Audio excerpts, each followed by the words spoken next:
sans dire à tout. Let's get into the good bits of the show. Not that what we were talking about wasn't a good bit, but we kind of have a full show for you tonight, and so let's get into it with one of the two movie reviews we'll be doing tonight. Um, and the first movie that we're gonna review is Hell or High Water, which is a personal favorite of mine. Let me just pull up the synopsis real quick. Okay. Yeah, and this movie, yeah, it was, it was kind of like it kind of was under the radar, but it's a really good movie. All right, Toby is a divorced father who's trying to make a better life for his son. His brother, Tanner, is an ex-convict with a short temper and a loose trigger finger. Together they plan a series of heists against the bank that's about to foreclose on their family ranch. Standing in their way is Marcus, a Texas Ranger who's only weeks away from retirement. As the siblings plot their final robbery, they must also prepare for a showdown with a crafty lawman who's not ready to ride off into the sunset. Yeah. So here's and actually the movies that we're talking about do have the way that the heists are set up. They are kind of connected in like the reasoning behind that, because it is kind of like revenge or getting justice for That's right. That's for right. themselves. So in this film, we don't really know why at first you don't know why they're robbing banks, but it's kind of, they're doing it in, I guess if you're thinking about it in a smart way, they're from kind of the middle of nowhere Texas, and they're hitting a particular branch of banks, but they're doing it like very first thing in the morning, no customers, all that stuff, going after the loose bills, so you don't have to, they're not stealing the like the $100 bills with the die packs, all that stuff that can be traced. So it's like, wow, okay, that's pretty smart. And kind of but obviously you had the one guy who Tanner, who is he's kind of the hothead, kind of jerk off of the group, and it's like all right, so we got that going on. And we kind of don't find out exactly why they are stealing up until you kind of about like 30 or 40 minutes into the film, and it's like, oh, okay, so it's not done just for the sheer thrill of bank robbing like it is. For Tanner it is, but for Toby, he's a very calculated, he's hitting these particular branches, doing it at a certain time, for the least amount of damage, all that stuff, and he's hitting this particular bank franchise because they kind of screwed over his family, and he sees that as they're trying to gouge his family out of, because it turns out there was oil on their land, which would have made them extremely wealthy. And so the bank, it kind of had known about the oil without, kind of, and they didn't, and his family didn't know about it up until later on when they started putting liens and stuff on their property. And like they were kind of, stringing them along to kind of keep them poor enough, so that they would kind of keep coming back for more loans to keep this this crappy ranch going. And so this is his way, now that his mom has died, all that stuff.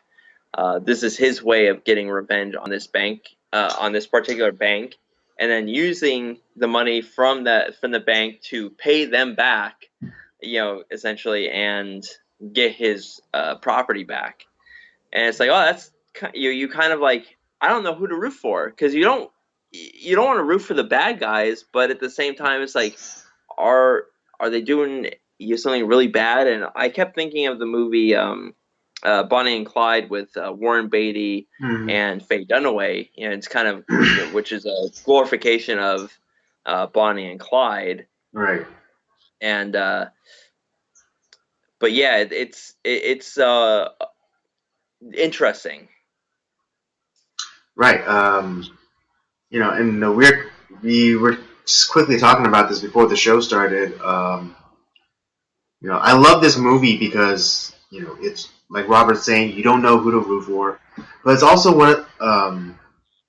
but it's also because it's one of those stories that really gets you into it, and you're really able to put yourself within the position of the protagonist. Again, not good guys, but the protagonists, the main characters, which is these two brothers, Toby and Tanner. And and immediately you understand the reasoning of why they're doing this. It's because they themselves grew up, in relative poverty, and then the banks, came, came at them with like their predatory loans, and they thought that this was a way for them to keep their heads above water. But in fact, they were just dumping more waters on top of their heads. And then on top of that, I don't think you mentioned it, but Toby and Tanner's mother gets sick, and so you have you accrue like the money that they have to pay back on the loans or the reverse mortgage, and then also you have to pay for like the medical bills for the mother, and so just like perfect storm kind of thing happening, Right. and which ends up crushing their family. And so you see these brothers go about robbing banks and laundering money, and it's like I can see myself doing that, and I think that's why I like this movie so much, is because like you immediately understand why they're doing this, and you can immediately put yourself in that situation. Right.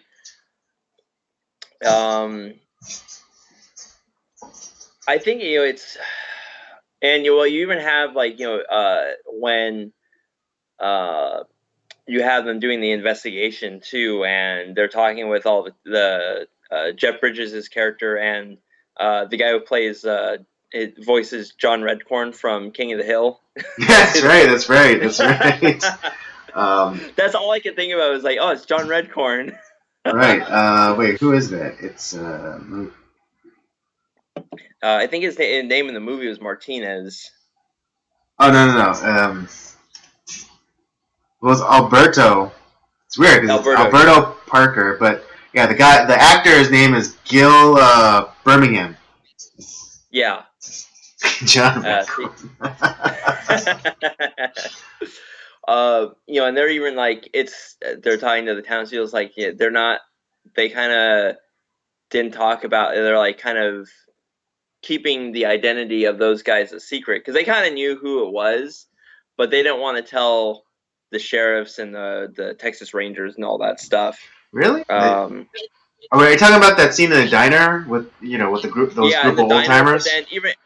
But at the end of the film, like when after he retires, he goes back to the station, and he's kind of given a rundown by one of the other officers that's there. It's like, listen, no one's talking. This guy had no record.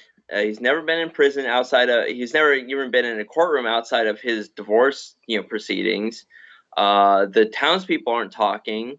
The bank isn't talking. They're not, and it's like no one's willing to talk or give this guy up, and it's like they're kind of just like it's done. Like, it's like he knew that it was him, but like no, he had there's no. It goes back to training day. Right. It's like Well, it's yeah, not yeah, what yeah. you He know, knew. Yeah, it's it's not what what you you can know; prove. it's what you can prove. Yeah, yeah, Right. yeah. Uh, what was I gonna say?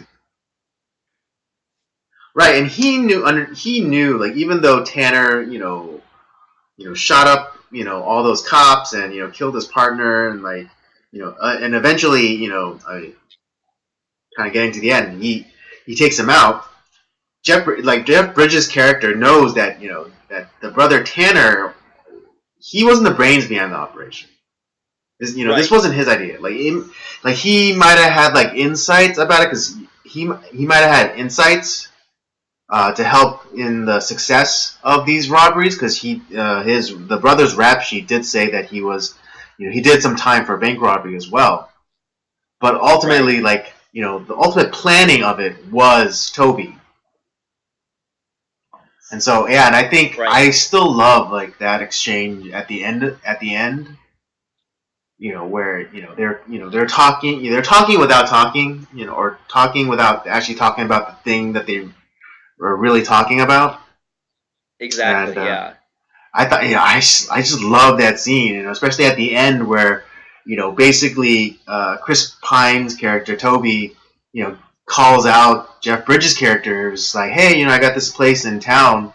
Hey, if you ever wanna settle, what we started here, you just come, you come by and see me. It's just like, Yeah. wow, Dan, because Toby is mad too, or Toby is upset too, because Jeff Bridges is the one that killed his brother. Right. And in a way because I think Jeff Bridges, like he was really upset because obviously, like his brother killed his partner, who I think in a way, like yeah, he always was talking shit about him, but like I think he really liked him.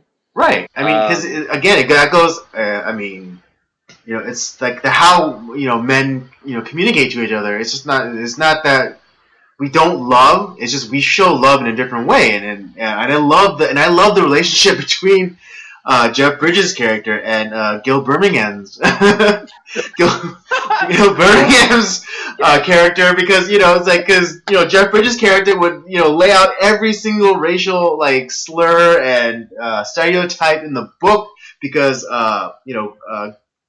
Alberto Gil Birmingham's character is both Mexican and is half Mexican, half Indian. So there's even like a scene where it's like he kept ragging them about the Indian slurs and stereotypes, and it's like, oh well, I'm just getting through all the Indians ones. I'm just when I get to the end of the Indian ones, then I'll start doing the Mexican jokes. then he started making fun of soccer. He's like, oh, there's a Mexican one for you. Uh, I think the other like really funny thing was that because he's like making fun of like his heritage and all that stuff, and mm-hmm. make talking about like, oh, you probably you're dancing around the fire and all this shit, and it's like, dude, I'm Catholic, Yeah. and in the because this is one of the best parts of the movie. There's a couple of scenes with these two that just I was on the floor laughing. They're sitting in the hotel room, like he's watching this televangelist, and it's like, Yeah, yeah, oh my yeah. god, you turn that shit off. It's like, you can go to your own room, right? Yeah. It's like I know that. It's like, listen, it's like that guy. God talks to that man as much as God talks through my dog, Yeah, yeah, yeah, And then the other like really funny scene with them too is like when they go, because they're he's trying to like calculate like which he's trying to figure out like which bank they're gonna hit next, because right. like and he's like Yeah, because he kind of figured out their pattern, mm-hmm. and and they were sitting at like at that they were hanging out at that one branch that was there, Mm-hmm. and they went into that like bar diner, Mm-hmm. and the exchange between those two and that waitress, oh my god, that was fucking funny, dude. It's like, Yeah. So what don't you want? that it was on this whole rant about like, listen, it's like it's T-bones and green beans and potatoes. So what don't you want? And Yeah, it's so you like, don't. He's like, you either don't want the corn on the cob or you don't want the green beans. yeah, some asshole from New York, ordered a salmon back in 1987. It's like, we don't serve no fucking salmon. It's like Yeah. so, and it's like, I don't want no green beans. I don't want no green beans either. It's like it's like, and then they had this like afterwards, like, I'll tell you what, no one ain't fucking robbing this place. Oh, Right. man. Yeah. But yeah, it's just like, it's one of those things that people like, who've never spent any like any man who's never spent any significant time around other men, like, won't understand like that, that kind of dynamic. Even at the last scene that they have together, he was like cracking a joke about him. He's saying, because Tanner's character had, uh, had, had fled up into, like these hills, had them pinned down with, because he had a rifle with him. And Jeff Bridges' character was like saying, like, "Oh, why don't you just sneak up behind him and tomahawk him?" And then just and it's like, and it's funny because it's a funny joke, but then just at that moment, his partner gets one in the dome. Yeah, that was the other part that I thought was really hilarious is like when they figure out, like, when he had guessed correctly that they were hitting this one branch, is like, fucking knew it. And it's like they were like, all right, let's head over there. It's like, let's get some giddy up music going on. And it's like, and because he's driving the other guy's truck, and like he started, like, what he had on going on was this Christian rock. It's like, oh, fuck's sake. Yeah. It's which is funny, which reminds me of another King of the Hill quote from Hank Hill, where he says, like, it's like, rock music doesn't make Christianity better, it just makes rock music suck. Yeah, exactly. Maybe that was a King of the Hill reference. I don't know. Like, it could have been. It might have been. It might have been his little, like, King of the Hill dig. Yeah. That was one of my favorite lines. Like the writer, yeah. But but yeah, it's just the dynamic, and it's funny because Jeff Bridges' character and Gil Birmingham's character, like, their relationship was almost a mirror of Chris Pine and Ben Foster, the brothers.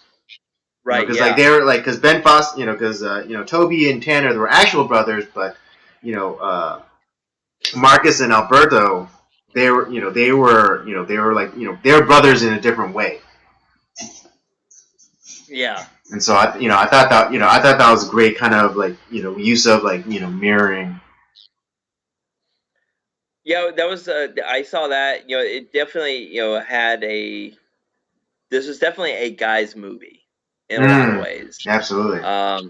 It does have a lot of that, guy humor, where it's like, we're not, like, offended by, people cracking, jokes like that. If you actually, especially if you really care about somebody, it doesn't matter. All that stuff's like, that's, that's just our relationship. It's like, I mean, there's a lot of people that, if they knew us and they first met us and they saw how we talk to each other, it's like, are you guys friends? Do you hate each other? Like, yeah, I love this stupid asshole, Yeah, but also, I want to give it up for Ben Foster, dude, because I loved his performance. Yeah, in this movie, like, he was hilarious, and in a weird way, Ben Foster was like, his character was like the brother I wish that I kind of had. Not like the gone to jail and help me rob banks kind of type, but he loved his brother. He was looking out for him. He was looking out for the well-being of his brother's family. And, like, at the end, he knew that what he had to do, and he made that sacrifice because of the love of his brother. And even And Yeah, there and was funny nothing enough, for it like to too, be. kind of like the relationship between, the kind of like again this mirroring thing, where just as they're splitting up, um, you know, uh, Ben Foster's character, says like, "Oh, I love you" to Chris Pine's character, and then Chris Pine reciprocates and says, "I love you too," and then Ben Foster, I forget what he says, but it's like, "Well, you're such you're such an asshole, though." Yeah. Something to that effect, to Like, where go it's fuck like, yourself. it's just like, men can't just allow for like that kind of vulnerable like emotion to be, put Yeah. out, hang out there, for too long. So they have to cut that with like, with like, kind of like this biting humor. Yeah, it's like because at the the last thing is like, oh yeah, hey, go fuck yourself. It's like, Yeah, that's right. That's what it is. That's what it is. But yeah, it's yeah, just so great. Yeah, I love this movie. yeah, All right. it was a good movie. I was really surprised and glad you recommended it. Hmm. Yeah, I have to still have to check out that other movie that Eric told us about. I forget. It had what's his face? Jeremy Renner and Elizabeth Olsen in it. Like Wind River, I think it is. Yeah, that's right. It's Wind River. And Wind River, yeah, yeah, I got to check out that one really because it was also apparently written by the same guy who did Hell or High Water. Oh, okay, yeah. So Yeah, that's and Eric did give it a pretty glowing review. So yeah, definitely gonna have to check it out. all right. Well, Okay, what's your rating on this one, Andy? all right. Or unless you Yeah, have any other thoughts or about the film. um, yeah, no. This is a great movie. I highly recommend this to everybody. Um, as for my rating, this is gonna be one of those like rarities, but I'm giving this a 5. You're giving it a 5, I'm giving okay? this a 5. I'm gonna give this one a 4. Mm-hmm. I like it is a little, if I was gonna nick it on anything, there are times where it's a little slow paced. Mm-hmm. But the That's fair like enough, I dude. said, the story's good. The there's a lot of great humor in there. And hey, a 4 star is not a bad review. It's definitely you got to watch it. It's pretty good.